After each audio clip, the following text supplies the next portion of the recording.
السلام علیکم ورحمۃ اللہ وبرکاتہ۔ سجدہ سہو کا بیان۔ سجدہ سہو کیا ہے، کیسے کرتے ہیں اور کیوں کرتے ہیں، کب کرنا چاہیے؟ یہ کئی ایسے سوال ہیں جو ہمارے ذہن میں بنے ہوتے ہیں، اور اکثر جب ہم نماز پڑھتے ہیں تو کچھ نہ کچھ نماز میں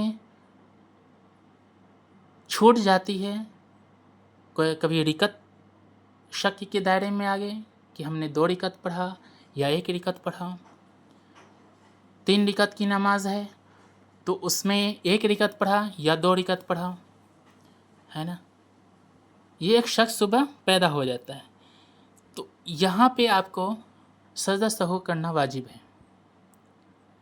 تو سجدہ سہو وہ 2 سجدے کا مراد ہے، ان 2 سجدوں کو کہتے ہیں جو نمازی نماز میں بھول کی وجہ سے کوئی ایسی بھول کر جاتے ہیں سلام سے پہلے، تو وہاں پہ آپ کو سجدہ سہو کرنا ہوتا ہے۔ رسول اللہ صلی اللہ علیہ وسلم نے فرمایا کہ جب تم میں کوئی نماز پڑھتا ہے تو شیاطین اس کی نماز میں شبہ ڈالتا ہے، شک شبہ پیدا کرتا ہے۔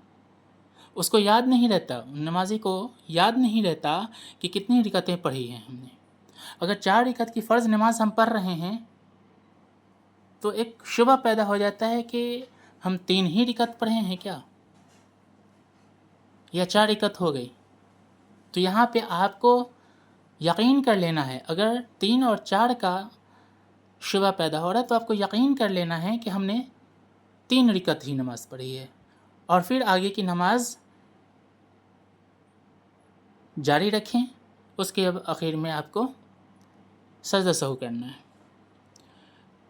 رسول اللہ صلی اللہ علیہ وسلم نے فرمایا، جس شخص کو نماز میں یا شک پڑ جائے کہ اس نے 1 رکعت پڑھی یا 2، تو وہ اس کو 1 رکعت یقین کر لے۔ اگر 2 رکعت والی نماز ہم پڑھ رہے ہیں، اگر اس میں یہ شک پیدا ہو گیا کہ ہم نے 1 رکعت پڑھی ہے یا 2 رکعت پڑھی ہے، تو وہاں پہ آپ کو تسلیم کرنا ہے کہ ہم نے 1 رکعت نماز پڑھی ہے، اور بقیہ نماز کو آپ کو پوری کرنا ہے۔ اب کہیں گے کہ تو سجدہ سہو کا طریقہ کیا ہے؟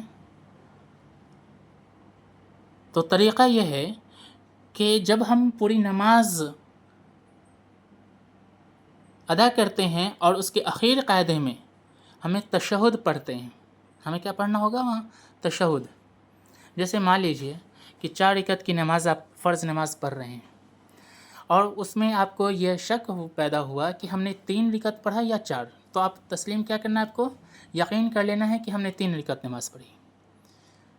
اس کی باقی رکعت کو آپ کو کیا کرنا ہے؟ ادا کرنا ہے۔ جب چوتھی رکعت میں ہوں، آپ اس کی تشہد پڑھ رہے ہوں بیٹھ کر، تو تشہد پڑھنے کے فوراً بعد آپ کو دائیں طرف 1 سلام پھیرنا ہے۔ 1 سلام پھیرتے ہی اللہ اکبر کہتے ہوئے آپ کو کہاں؟ سجدے میں چلے جانا ہے۔ جیسے سجدے کی تسبیح ہے سبحان ربی الاعلی، سبحان ربی الاعلی 3 مرتبہ، 5 مرتبہ یا 7 مرتبہ ادا کرنے کے بعد 2 سجدہ کرنا ہے آپ کو یہاں، پھر بیٹھ جانا ہے، اور بیٹھ کر آپ کو پھر تشہد، درود شریف اور دعا یعنی دعائے معشورہ پڑھ کر پھر آپ کو دونوں طرف سلام پھیرنا ہے۔ اس طریقے سے آپ نماز سے فارغ ہو جائیں گے۔ تو آج سجدہ سہو کا طریقہ کیا تھا، اس کے بارے میں اس ویڈیو میں بتائے ہیں۔ لوگوں کو ویڈیو ضرور شیئر کر دیجیے گا کہ ان کی بھی معلومات میں یہ چیزیں آئے۔ شکریہ۔